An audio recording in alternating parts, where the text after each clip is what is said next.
आपके साथ नवजोत रंधावा। जम्मू कश्मीर से मोदी सरकार ने अनुच्छेद 370 को खत्म किया तो कश्मीर के कई स्थानीय नेताओं ने इसे अपने विशेष अधिकारों का हनन माना। खासकर महबूबा मुफ्ती और फारूक अब्दुल्ला खुलकर केंद्र के खिलाफ हो गए। गुस्सा अभी तक नहीं थमा है और महबूबा ने तो अब ये तक कह दिया है कि जब तक अनुच्छेद 370 वापस नहीं होगा तब तक वो भारत का झंडा नहीं उठाएंगी।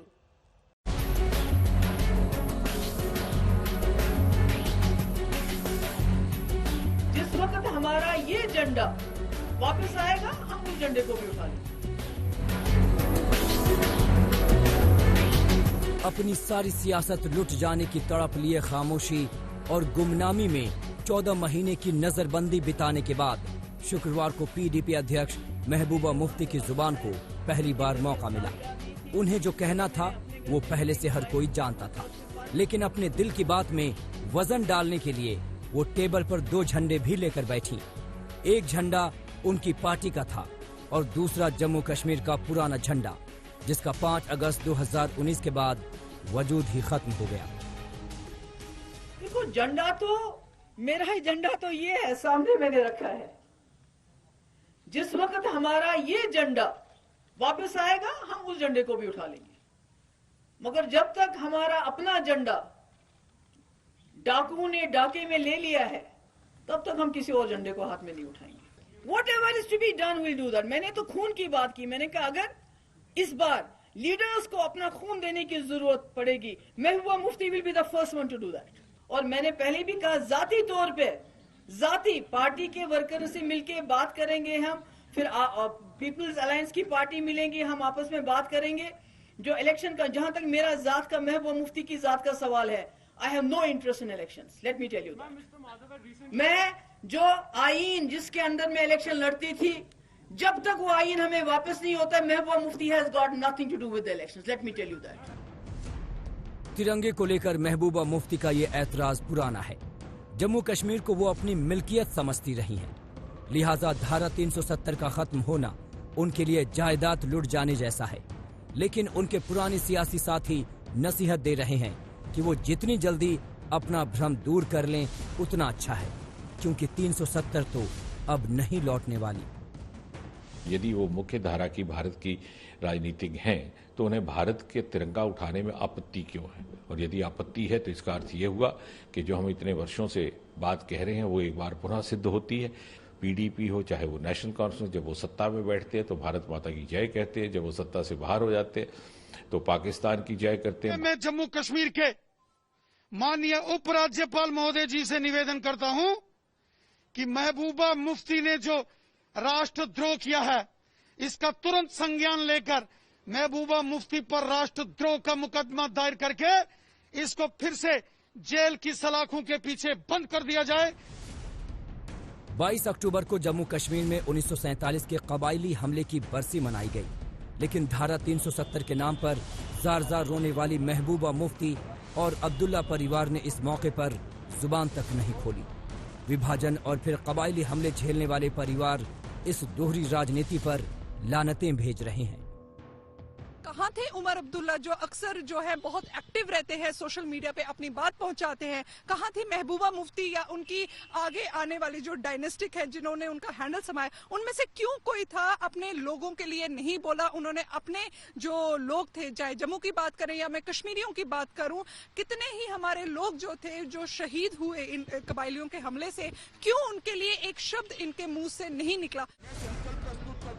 संविधान के अनुच्छेद 370 के खात्मे पर देश के संसद और राष्ट्रपति मुहर लगा चुके हैं, लेकिन फैसले को कोर्ट में चुनौती दी गई है।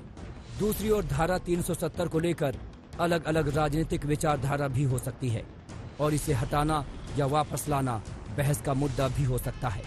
लेकिन महबूबा मुफ्ती की मांग पर कांग्रेस को गहरी सियासी साजिश दिख रही है। कांग्रेस तो इस बात पर भी सवाल उठा रही है कि मुफ्ती को बिहार चुनाव के मौके पर क्यों रिहा किया गया। महबूबा मुफ्ती किस राजनीतिक दल की सहयोगी थी? नरेंद्र मोदी जी की। महबूबा मुफ्ती जी के साथ मिलकर सरकार किसने बनाई थी? नरेंद्र मोदी जी ने। और कश्मीर बिहार में मुद्दा कैसे है? महबूबा मुफ्ती और उनके जैसे बाकी सियासतदान अपनी खोई सियासी जमीन वापस पाने के लिए सब कुछ करने को तैयार हैं। लेकिन ये बात इन नेताओं को जरूर समझनी होगी कि तिरंगे को नकारने से ये चंद लोगों को भले खुश कर लें, क्योंकि हिंदुस्तान के साथ एकाकार हो चुका जम्मू कश्मीर ऐसी नफरत वाली सियासत से आगे बढ़ चुका है।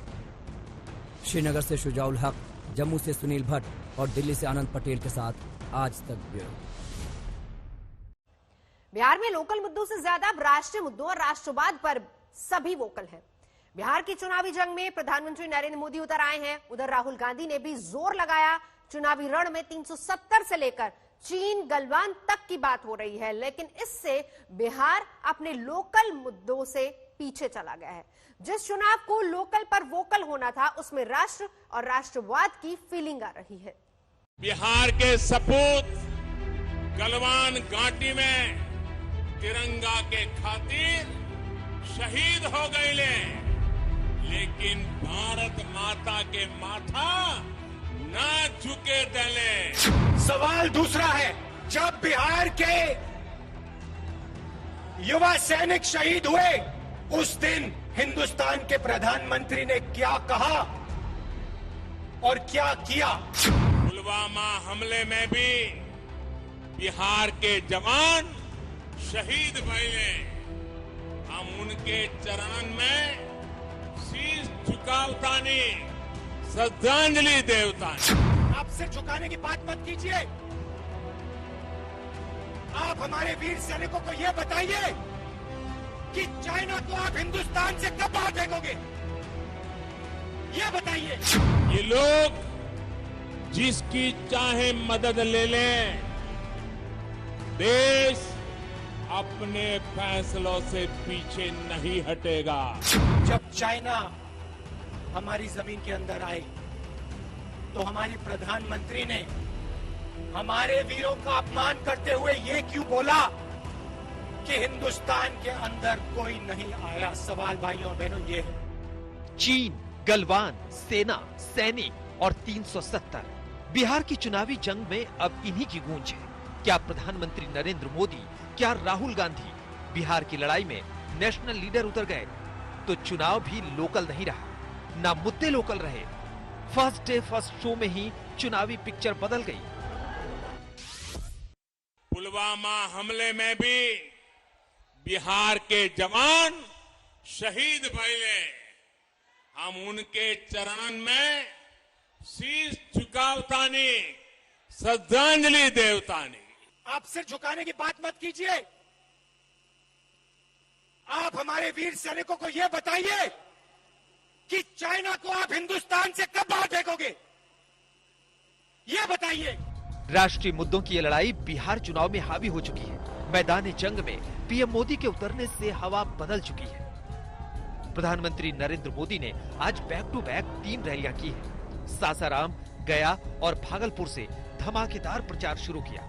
लेकिन सबसे बड़ी बात पहली ही रैली में पीएम मोदी ने कही। ये बात कश्मीर में अनुच्छेद 370 हटाने वाले फैसले पर थी। ये कह रहे हैं कि सत्ता में आए तो आर्टिकल 370 फिर लागू कर देंगे। ये लोग जिसकी चाहे मदद ले लें, देश अपने फैसलों से पीछे नहीं हटेगा। प्रधानमंत्री ने 370 की बात की, राहुल गांधी चीन की बात कर रहे हैं और नेताओं की यही बातें बिहार चुनाव की बड़ी हेडलाइंस बन रही हैं। 370 पर पहले से ही मुख्यमंत्री योगी आदित्यनाथ बिहार में चुनावी माहौल बना चुके हैं। भगवान राम मंदिर और अयोध्या की बात भी बिहार चुनाव में हो चुकी है। कश्मीर में धारा 370 को सदैव के लिए समाप्त कर दिया।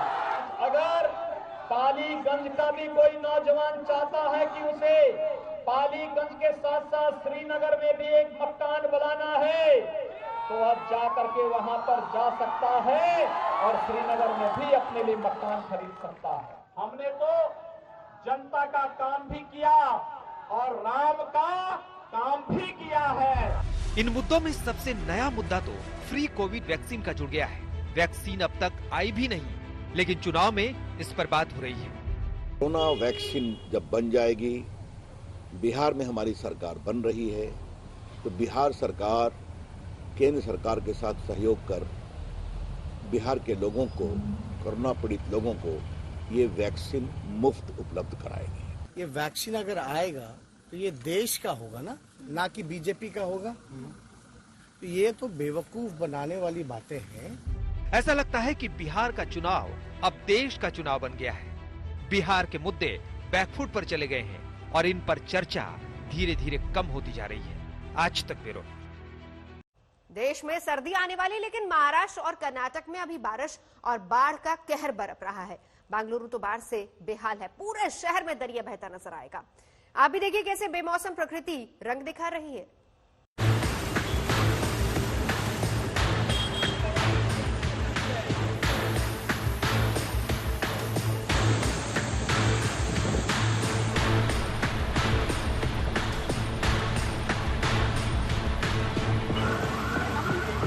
बेंगलुरु शहर की ये तस्वीरें आपको हैरान कर देंगी। यकीन करना मुश्किल है कि बारिश जा चुकी है और गुलाबी सर्दियां दस्तक दे चुकी हैं, लेकिन बेंगलुरु में बेमौसम की बारिश ने शहर को पानी पानी कर दिया।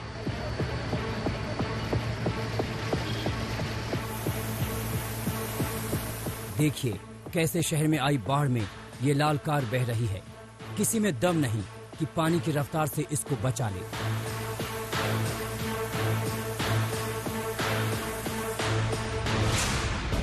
पूरे शहर में दरिया बहता नजर आया और पानी की धार ऐसी मानो सब कुछ बहा ले जाने पर आमादा हो।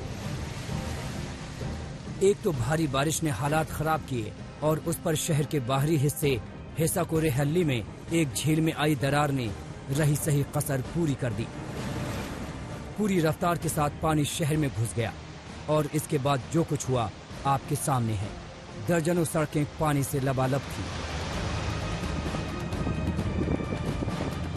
बाढ़ और बारिश ने महाराष्ट्र के कई शहरों को भी बेहाल कर दिया। बारामती में कहा नदी पर बना पुल ही साफ हो गया। पुल का एक बड़ा हिस्सा पानी में बह गया और 15 गांवों का संपर्क टूट गया। इसके बाद लोगों को सड़क कैसे पार करनी पड़ रही है ये आपके सामने है। बारामती शहर जाना हो तो अब यही तरीका बचा है।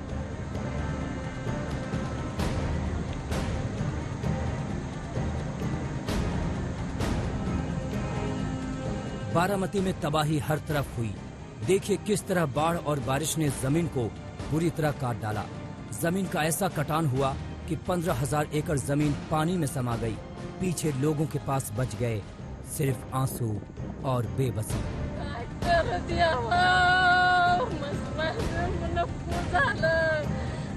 प्रकृति के गुस्से की ये तस्वीरें कहीं न कहीं संकेत दे रही हैं कि उसके साथ खिलवाड़ हो रहा है।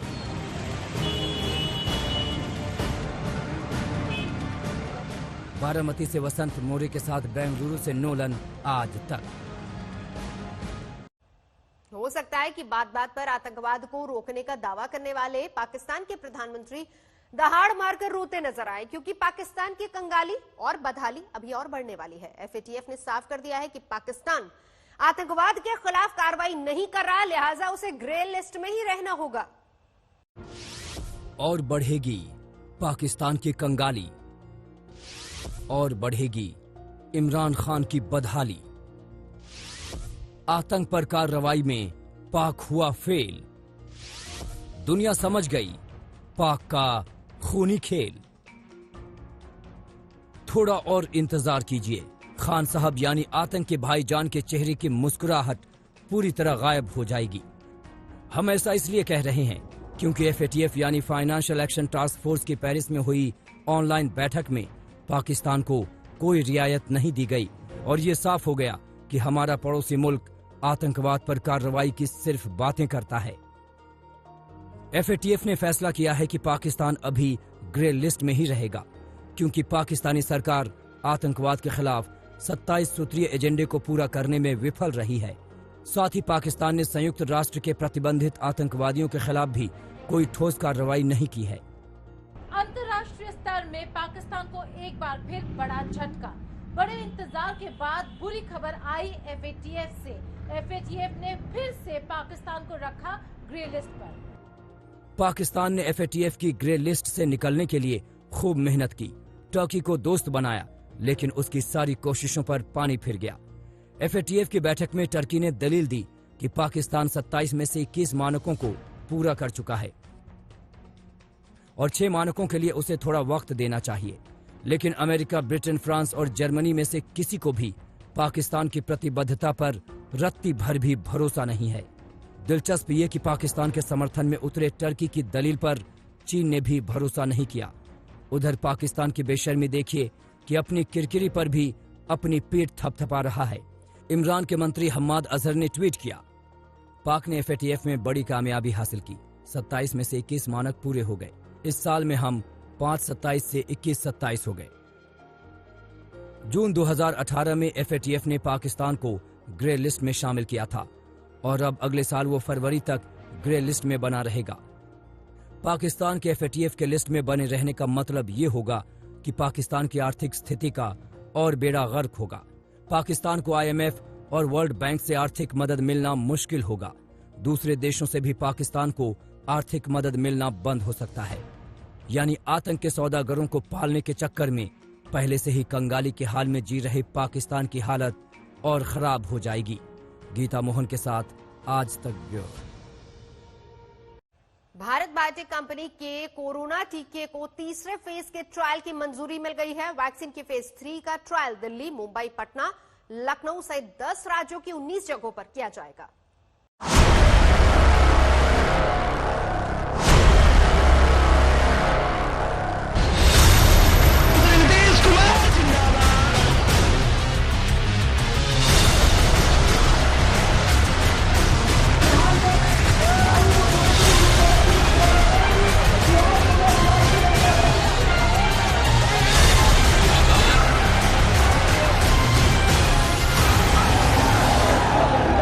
एक ओर बिहार के चुनाव में सोशल डिस्टेंसिंग के नियम टूटे हैं, तो दूसरी ओर चुनाव का जोर ऐसा है कि कोरोना वैक्सीन का मसला भी सियासी हो गया। बिहार में हर एक के लिए मुफ्त में वैक्सीन मिल जाएगा, वो हमारे पहला संकल्प पत्र के प्रॉमिस है। बिहार में मुफ्त कोरोना वैक्सीन के बीजेपी के वादे ने वैक्सीन की डिलीवरी को लेकर नई बहस छेड़ दी है। अभी तो वैक्सीन आई नहीं, लेकिन वैक्सीन जब आएगी उसको लगाने का राष्ट्रीय प्लान क्या होगा, इसे लेकर सरकार के स्तर पर माथापच्ची के बीच जब ये चुनावी मैनिफेस्टो का हिस्सा हो गई तो फौरन मुफ्त वैक्सीन का दांव 2 अन्य राज्यों को चलना पड़ा। एक है मध्य प्रदेश और दूसरा है तमिलनाडु। मध्य प्रदेश में 28 सीटों के उपचुनाव की गहमागहमी है, तो तमिलनाडु में भी अगले साल चुनाव होंगे। शिवराज ने एक चुनावी रैली में ही कहा कि गरीबों को मुफ्त टीका लगाएंगे और बाकी के लिए भी प्रयास करेंगे। उनके जवाब में शिवराज का मुकाबला कर रहे पूर्व मुख्यमंत्री कमलनाथ ने इसे फोकट का वादा बता दिया है। बिहार में भी भारतीय जनता पार्टी ने बहुत अच्छी बात कही है और मैं यह भी कह रहा हूं, कोरोना की वैक्सीन बन के आने दो, मध्य प्रदेश के हर गरीब को फ्री में वैक्सीन लगाई जाएगी। पहला हक गरीबों को, क्योंकि कोरोना से अगर बचाना है तो गरीबों को हमको सबसे पहले बचाना है, बाकी के लिए भी इंतजाम करने का प्रयास करेंगे। कोरोना वैक्सीन अभी आई नहीं, शिवराज सिंह जी फोकट में घोषणा कर रहे हैं, ये तो स्वाभाविक है। जैसी कोविड वैक्सीन आती है तो हम लोगों को कोविड वैक्सीन मुफ्त में देंगे, पर अभी कोविड वैक्सीन का तो नाम निशान नहीं है, इसीलिए तो शिवराज सिंह जी घोषणा कर रहे हैं। बीजेपी ने बिहार में मुफ्त कोरोना वैक्सीन का वादा कर सियासी तौर पर गेंद राज्यों के पाले में डाल दी है। सूत्रों के मुताबिक कोरोना की वैक्सीन जब उपलब्ध होगी तब विशेष कोविड-19 टीकाकरण कार्यक्रम के तहत केंद्र वैक्सीन के डोज खरीदेगा और ये टीके पहले उन्हें मुहैया कराए जाएंगे जिनको इसकी सबसे पहले जरूरत है। विशेष कोविड-19 टीकाकरण कार्यक्रम यूनिवर्सल इम्यूनाइजेशन प्रोग्राम यानी UIP के साथ साथ चलेंगे। UIP पूरी तरह केंद्र सरकार के खर्च पर चलने वाला टीकाकरण कार्यक्रम है। इसके तहत नवजात बच्चों और गर्भवती महिलाओं को टीके लगाए जाते हैं। अभी UIP के तहत पोलियो, हेपेटाइटिस बी समेत 9 बीमारियों की रोकथाम के लिए मुफ्त टीके दिए जाते हैं।